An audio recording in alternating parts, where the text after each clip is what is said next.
Assalamualaikum warahmatullahi wabarakatuh. Selamat pagi ayah bunda, selamat pagi ananda semuanya. Alhamdulillah, puji syukur pada Allah, selawat dan salam pada Rasulullah. Hari ini kita bertemu kembali dalam proses belajar mengajar kita kelas 2 SD. Untuk pelajaran kelas 2 SD, pada minggu ini kita kembali masuk ke tema yang baru, yaitu tema 4. Tema 4 bertemakan hidup bersih dan sehat. Hidup bersih dan sehat, atau lebih sering kita kenal dengan PHBS, perilaku hidup bersih dan sehat. Seperti biasa, satu buku akan kita pelajari selama 1 bulan dan setiap minggunya memiliki judul yang berbeda. Untuk tema hidup bersih dan sehat, judul yang pertama adalah hidup bersih dan sehat di rumah. Kenapa harus di rumah? Seperti biasa, apapun kegiatan dimulai dari rumah, from home. Kita manusia berasal dari rumah, berangkat dari rumah, dan apalagi di masa-masa pandemi seperti ini, stay at home. Kita diharuskan untuk biasa di rumah atau tetap di rumah. Sekarang work from home, school from home, semua dari rumah. Belajar dari rumah, kerja dari rumah, dan segala aktivitas, mayoritas aktivitas kita adalah di rumah. Nah, pada buku kelas rendah, semuanya dimulai dari rumah. Hidup rukun di rumah. Lanjut minggu kedua di sekolah. Cita-citaku, pengalamanku, hidup bersih dan sehat, semua diawali dari rumah. Rumah, sekolah, tempat bermain, dan tempat umum atau tempat wisata. Seperti biasa juga di tema 4 ini, hidup bersih dan sehatnya, yang minggu pertama kita akan pelajari hidup bersih dan sehat di rumah. Minggu kedua kita akan pelajari hidup bersih dan sehat di sekolah. Minggu ketiganya kita akan pelajari hidup bersih dan sehat di tempat bermain. Dan minggu selanjutnya atau minggu terakhir, hidup bersih dan sehat di tempat umum. Jadi ada 4 minggu yang harus dipelajari dalam tiap minggu yang berbeda. Kita bedah dulu mengenai PHBS, pola hidup bersih dan sehat atau perilaku hidup bersih dan sehat. Apa itu hidup bersih dan sehat? Benar, semuanya ada di sini. Kalau kamu sudah baca, pasti kamu sudah tahu jawabannya. Kita mulai dari rumah. Beberapa waktu yang lalu saya sudah talk show bersama Dinas Kesehatan Provinsi Aceh mengenai PHBS di rumah tangga. Apalagi di masa-masa pandemi seperti ini sangat dibutuhkan perilaku hidup bersih dan sehat di rumah tangga. Karena seperti yang saya bilang tadi, kebanyakan aktivitas dimulai di rumah, dilakukan di rumah. Artinya sangat perlu ditanamkan perilaku hidup bersih dan sehat. Tidak hanya cukup dibersih, namun juga harus sehat. Karena yang bersih belum tentu sehat, dan yang sehat juga belum tentu bersih. Nah, untuk di rumah tangga atau di rumah, banyak hal yang dilakukan, yang harus dilakukan. Banyak juga hal yang tidak boleh dilakukan untuk terlaksananya perilaku hidup bersih dan sehat. Berbicara mengenai perilaku, tidak bisa semudah membalikkan telapak tangan. Karena namanya perilaku terdapat pada diri kita sendiri. Bagaimana mengubahnya? Mengubahnya harus dimulai dari diri sendiri. Oke, orang tua mengharuskan anaknya begini, mengharuskan anaknya begitu, lingkungan mengharuskan kita begini begitu, namun jika tidak ada niat atau keinginan dari diri kita untuk berubah, maka susah. Bisa namun lama, bisa, tapi harus tertanam dari diri sendiri. Karena namanya perilaku susah untuk diubah, namun bisa untuk diubah. Perilaku ini suatu kegiatan yang terbiasa, yang sering dilakukan berulang kali, maka akan terbiasa dengan itu. Jadi kita mulai dengan hidup bersih dan sehat. Kalau kita sudah terbiasa dengan bersih, dengan sehat, maka itu akan menjadi sebuah kebiasaan. Nah, apa saja yang harus dilakukan di rumah?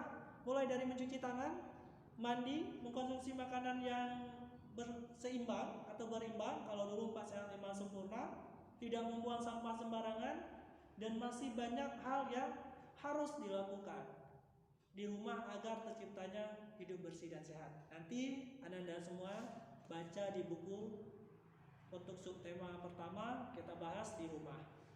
Nah, untuk orang tua agar membimbing anak dalam proses belajar mengajar ini, guru menjadi guru pertama di sekolah dan guru kedua adalah orang tua. Nah, untuk guru semuanya, Untuk guru kedua di rumah, saya harap proses belajar mengajar ini seperti apa yang tujuan belajar. Bukan hanya mendapatkan ilmu kognitif, knowledge, namun kita perhatikan beberapa aspek, yaitu proses belajar mengajar. Yang pertama, kemampuan anak untuk menalar. Dia tahu apa itu hidup bersih dan sehat, bagaimana apa yang harus dia lakukan. Setelah kemampuan menalar, ada sikap anak setelah dia mengetahui. Setelah adanya sikap, ada penerapan, aplikasi atau pelaksanaannya. Ketika anak sudah tahu PHBS itu ada beberapa poin, ada beberapa indikator yang harus dilakukan. Contoh, ketika dia tahu hidup bersih dan sehat salah satunya dengan cara mandi minimal sehari 2 kali, maka tidak hanya sekedar tahu, namun dia bisa melaksanakannya. Setelah menalar, sikap, tindakan atau perilaku atau aplikasi, namun baru ada terakhir evaluasi.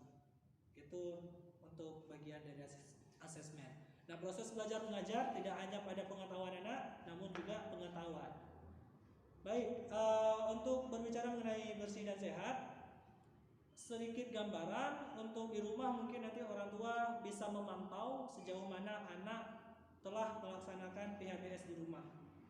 Nah, untuk Anda semuanya, setelah melihat video ini, saya harap kamu semua mengerti dan memahami apa yang kita pelajari hari ini.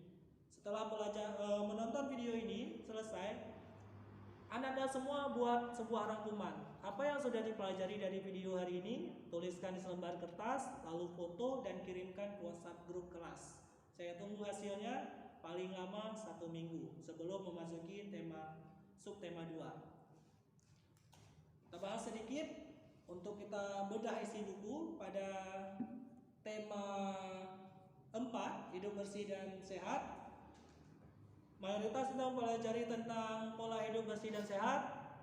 Selanjutnya, matematikanya kita akan mempelajari tentang bangun datar. Apa itu bangun datar? Ada apa saja di sana? Karena ada bangun datar, ada bangun ruang. Untuk kelas rendah atau kelas bawah, kita mempelajari tentang bangun datar. Bangun datar memiliki apa? Bangun datar mempunyai apa? Bangun datar tidak memiliki tinggi karena dia datar. Nah, dia punya sisi, atau kalau di bangun ruang itu rusuk. Ada berapa jumlah sisi? Ada banyak jenis bangun datar. Persegi, persegi panjang, trapesium, jajar genjang, dan masih banyak nanti kamu bisa dapatkan di buku ini. Berapa jumlah sisi, berapa jumlah sudut. Kita tidak mencari luas atau keliling. Nah, nanti juga apa saja yang harus dilakukan untuk mewujudkan persatuan di rumah untuk PPKN-nya. Jadi semua pelajaran harus dipelajari. Paling penting kamu memahami. Setelah kamu membaca, kamu memahami. Membaca yang bermakna. Ketika kamu memahami, kamu tahu, kamu punya kompetensi. Ketika evaluasi, kamu bisa menjawab. Dan nanti jangan lupa untuk membuat rangkuman. Setelah menonton video ini, buatkan rangkuman, tuliskan rangkuman hasil belajar. Saya harap siswa mandiri, tulisan siswa. Siswa yang menuliskan rangkuman, orang tua hanya mendampingi. Ketika ada kendala belajar, mengarahkan. Jika memang ada pertanyaan, tanyakan ke WhatsApp saya. Jika memang tidak ada, hanya mendampingi. Kesulitan belajar kita pecahkan sama-sama. Karena kita sedang pembelajaran jarak jauh, semoga efektif. Yang paling penting kejujuran, karena kita memang masih membutuhkan orang-orang yang jujur. Ingat, tulisan anak jangan orang tua yang menulis. Nanti saya akan cocokkan tulisan dengan buku-buku sebelumnya dan tugas-tugas sebelumnya. Terima kasih telah menonton video ini, dan semoga apa yang kita pelajari hari ini bisa bermanfaat, bisa diterapkan dalam kehidupan. Itulah belajar yang sesungguhnya. Terima kasih untuk semuanya. Sehat terus, jaga kesehatan, tetap patuhi prokes, protokol kesehatan untuk kita bersama. Wassalamualaikum warahmatullahi wabarakatuh. SD tema 4. Minggu ini kita akan memasuki tema baru, tema 4 yang bertemakan hidup bersih dan sehat. Seperti biasa, dalam satu buku kita akan mempelajari selama 1 minggu. Assalamualaikum warahmatullahi wabarakatuh. Selamat pagi ayah bunda, selamat pagi anda semuanya. Bertemu lagi bersama saya di pembelajaran dari Assalamualaikum warahmatullahi wabarakatuh. Selamat pagi ayah bunda, selamat pagi anda semuanya. Alhamdulillah, puji syukur pada Allah, selawat dan salam pada Rasulullah. Hari ini kita bertemu kembali dalam proses belajar mengajar kita kelas 2 SD. Untuk pelajaran kelas 2 SD, pada minggu ini kita kembali masuk ke tema yang baru, yaitu tema 4. Tema 4 bertemakan hidup bersih dan sehat. Hidup bersih dan sehat, atau lebih sering kita kenal dengan PHBS, perilaku hidup bersih dan sehat. Seperti biasa, satu buku akan kita pelajari selama 1 bulan dan setiap minggunya memiliki judul yang berbeda. Untuk tema hidup bersih dan sehat, judul yang pertama adalah hidup bersih dan sehat di rumah. Kenapa harus di rumah? Seperti biasa, apapun kegiatan dimulai dari rumah, from home. Kita manusia berasal dari rumah, berangkat dari rumah, dan apalagi di masa-masa pandemi seperti ini, stay at home. Kita diharuskan untuk biasa di rumah atau tetap di rumah. Sekarang work from home, school from home, semua dari rumah, belajar dari rumah, kerja dari rumah, dan segala aktivitas, mayoritas aktivitas kita adalah di rumah. Nah, pada buku kelas rendah, semuanya dimulai dari rumah. Hidup rukun di rumah. Lanjut minggu kedua di sekolah. Cita-citaku, pengalamanku, hidup bersih dan sehat, semua diawali dari rumah. Rumah, sekolah, tempat bermain, dan tempat umum atau tempat wisata. Seperti biasa juga di tema 4 ini, hidup bersih dan sehatnya, yang minggu pertama kita akan pelajari hidup bersih dan sehat di rumah. Minggu kedua kita akan pelajari hidup bersih dan sehat di sekolah. Minggu ketiganya kita akan pelajari hidup bersih dan sehat di tempat bermain. Dan minggu selanjutnya atau minggu terakhir, hidup bersih dan sehat di tempat umum. Jadi ada 4 minggu yang harus dipelajari dalam tiap minggunya berbeda. Kita bedah dulu mengenai PHBS, pola hidup bersih dan sehat atau perilaku hidup bersih dan sehat. Apa itu hidup bersih dan sehat? Benar, semuanya ada di sini. Kalau kamu sudah baca, pasti kamu sudah tahu jawabannya. Kita mulai dari rumah. Beberapa waktu yang lalu saya sudah talk show bersama Dinas Kesehatan Provinsi Aceh mengenai PHBS di rumah tangga. Apalagi di masa-masa pandemi seperti ini sangat dibutuhkan perilaku hidup bersih dan sehat di rumah tangga. Karena seperti yang saya bilang tadi, kebanyakan aktivitas dimulai di rumah, dilakukan di rumah. Artinya sangat perlu ditanamkan perilaku hidup bersih dan sehat. Tidak hanya cukup dibersih, namun juga harus sehat. Karena yang bersih belum tentu sehat, dan yang sehat juga belum tentu bersih. Nah, untuk di rumah tangga atau di rumah, banyak hal yang dilakukan, yang harus dilakukan. Banyak juga hal yang tidak boleh dilakukan untuk terlaksananya perilaku hidup bersih dan sehat. Berbicara mengenai perilaku, tidak bisa semudah membalikkan telapak tangan. Karena namanya perilaku terdapat pada diri kita sendiri. Bagaimana mengubahnya? Mengubahnya harus dimulai dari diri sendiri. Oke, orang tua mengharuskan anaknya begini, mengharuskan anaknya begitu, lingkungan mengharuskan kita begini begitu, namun jika tidak ada niat atau keinginan dari diri kita untuk berubah, maka susah. Bisa namun lama, bisa, tapi harus tertanam dari diri sendiri. Karena namanya perilaku susah untuk diubah, namun bisa untuk diubah.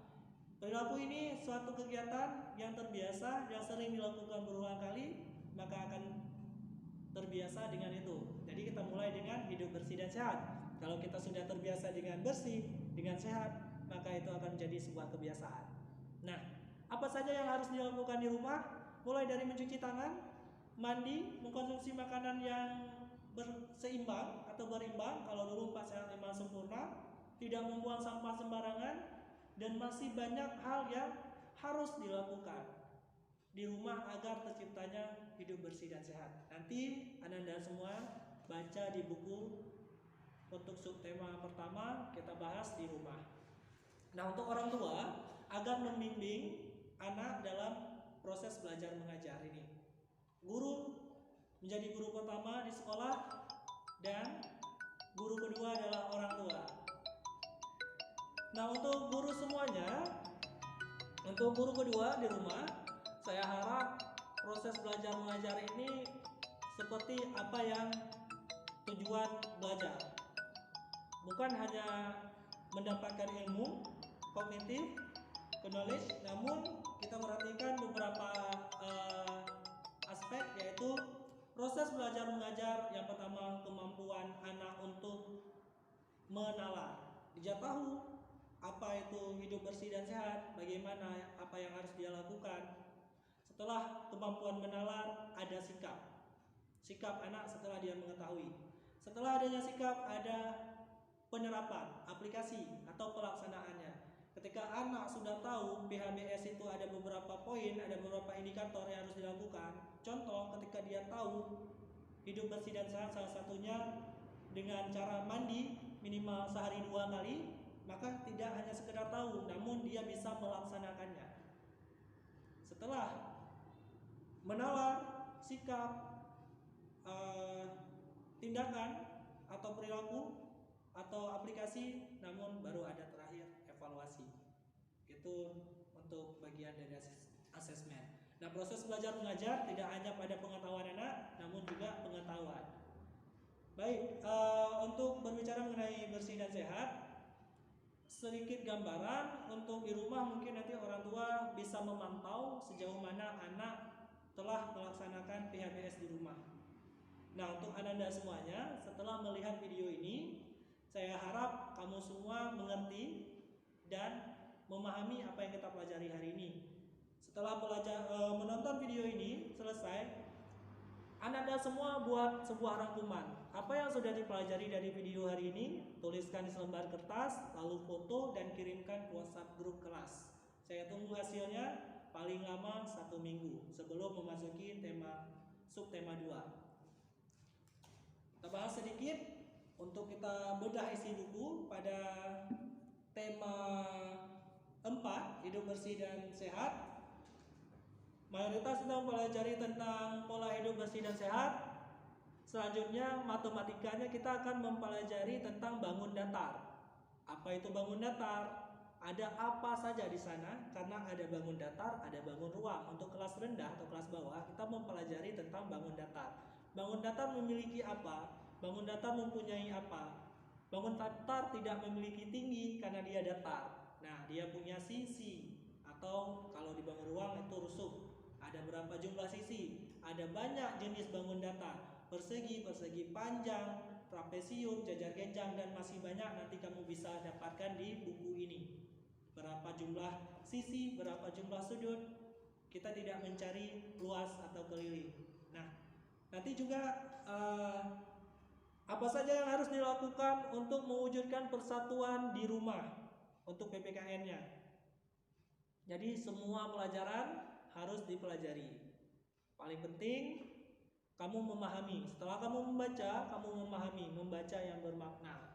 Ketika kamu memahami, kamu tahu, kamu punya kompetensi. Ketika evaluasi, kamu bisa menjawab. Dan nanti jangan lupa untuk membuat rangkuman. Setelah menonton video ini, buatkan rangkuman, tuliskan rangkuman hasil belajar. Saya harap siswa mandiri, tulisan siswa yang menuliskan rangkuman, orang tua hanya mendampingi. Ketika ada kendala belajar, mengarahkan. Jika memang ada pertanyaan, tanyakan ke WhatsApp saya. Jika memang tidak ada, hanya mendampingi. Kesulitan belajar kita pecahkan sama-sama, karena kita sedang pembelajaran jarak jauh. Semoga efektif.